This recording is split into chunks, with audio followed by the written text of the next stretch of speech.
अरे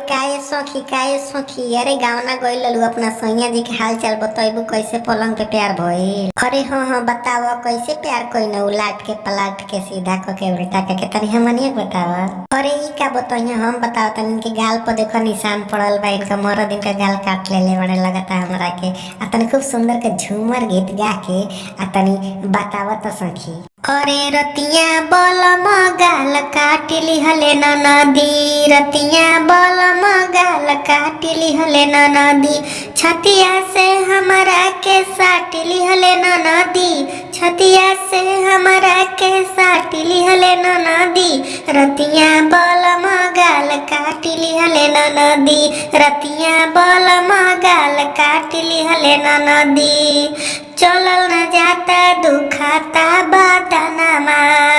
हमरा के मिलल बा छिनरा सजनवा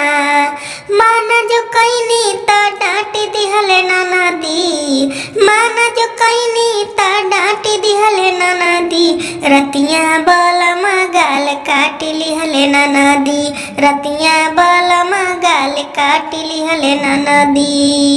ए ननदो छोपी दन लाके हर दिया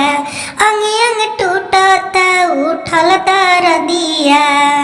पलंग पे हमके उलाट दिहले नदी पलंग पे हमके उलाट दिहले नदी रतिया बलम गाल काटिली हले नदी रतिया बलम गाल काटिली हले नदी छतिया से हमरा के साटिली हले नदी छतिया से हमरा के साटिली हले नदी रतिया सजन गाल काटिली हले नदी रतिया बलम गाल काटिली हले नदी।